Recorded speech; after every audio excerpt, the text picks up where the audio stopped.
He bounced on the balls of his feet like the sidewalk was a ring, smirking just wide enough to draw attention. "You think he'll flinch if I fake a punch?" he asked, loud enough for the crowd nearby to hear. His voice sliced through the respectful hush like a blade, cocky and calculated. Phones rose. A few chuckles rolled through the crowd. In that moment, it wasn't about reverence or memory. It was about performance. His. But what he didn't realize was that in this place, silence was the loudest response. He was a boxer, young, quick, built like a coiled spring. But more than anything, he was loud. Loud in presence, in energy, in ego. The tomb of the unknown soldier was not built for men like him.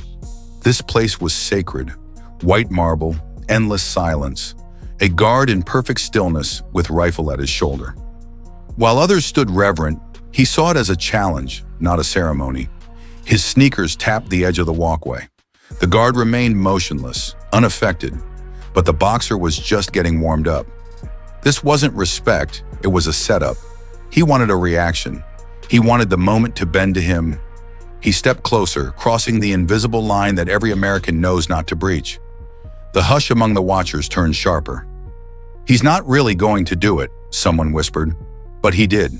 A jab, quick, sharp, cut through the air and grazed the brim of the tomb guard's hat.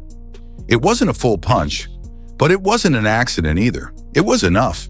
Enough to prove a point. Enough to mock something sacred. Enough to spark a chain reaction he could never undo. The smirk was still fresh on his face when everything around him shifted. In a single, terrifyingly fluid motion, the guard pivoted. Rifle lowered. Boots slammed against the stone like thunder. His voice erupted, deep and commanding. "Stand back from the tomb." It wasn't loud for the sake of volume. It was loud with legacy, with centuries of sacrifice behind it. The boxer froze, hands half up, color draining from his face. This wasn't the reaction he expected.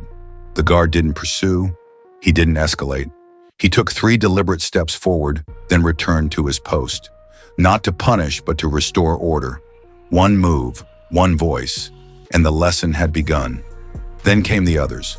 From the edges of the crowd, from behind black rails and stone columns, they emerged, not rushing, but arriving with the weight of purpose. 4 more soldiers in full honor guard uniform. Their presence wasn't a show of force. It was a show of unity, of discipline, of unwavering respect. And then a higher-ranking officer approached the boxer, calm, unblinking. His nameplate read Colton. He didn't shout. He didn't posture.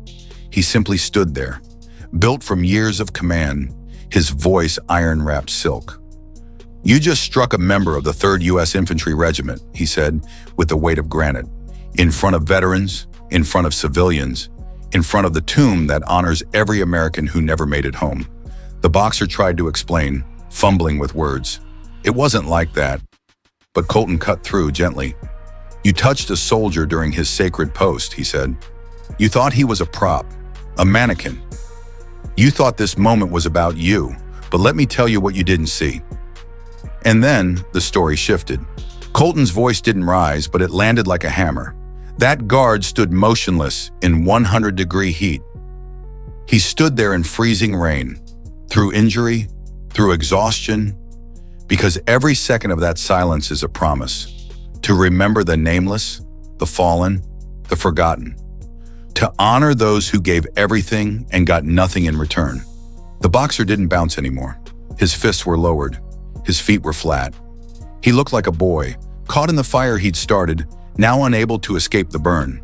Then the tomb guard, the very one who'd been struck, turned his head, just slightly, just enough to meet the boxer's eyes. His expression didn't change. He wasn't angry. He was still. But behind that stillness was something deeper than fury. Purpose. Unshakable, unbreakable purpose. That look didn't shout. It said everything in silence. "You don't scare me. You don't matter here. This moment is not yours." It was the stare of a man who belonged to something eternal, while the boxer belonged only to the mistake he'd just made. Colton stepped forward once more. "We're not going to arrest you," he said. The boxer blinked, confused. "We're going to do something worse." He hesitated. "What?" Colton's answer was colder than handcuffs. We're going to let you stand here. While this crowd walks past you, while children ask their parents why you disrespected a hero's grave, while your video goes viral, not for your punch, but for your shame. No violence, no spectacle, just consequence. A reckoning dressed in honor, not vengeance. The other soldiers stepped back. The ceremony resumed. Boots clicked, rifles flipped. The silence returned, heavy, proud, and absolute. And the boxer? He stood alone. No applause, no mockery, just quiet eyes brushing past him. Not hate, disappointment, and worse than that, irrelevance. He had tried to steal a moment, to be louder than the silence. But silence won, and it didn't need to fight back. It only needed to stand firm. He stayed there for 30 more minutes, unnoticed and unimportant. Then quietly he left. No words, no headlines. Just a lesson. No one laughed. No one called after him. Because what happened to him wasn't punishment, it was clarity. A personal reckoning carved deeper than any bruise. And the tomb guard? He never moved, never blinked, never wavered. Because he wasn't there for show. He was there for ghosts, for sacrifice, for silence that speaks louder than any insult ever could. Some places are guarded not with walls, but with purpose. And some lessons don't come from fists. They come from standing still when others crumble, and never letting disrespect steal the meaning from sacred ground.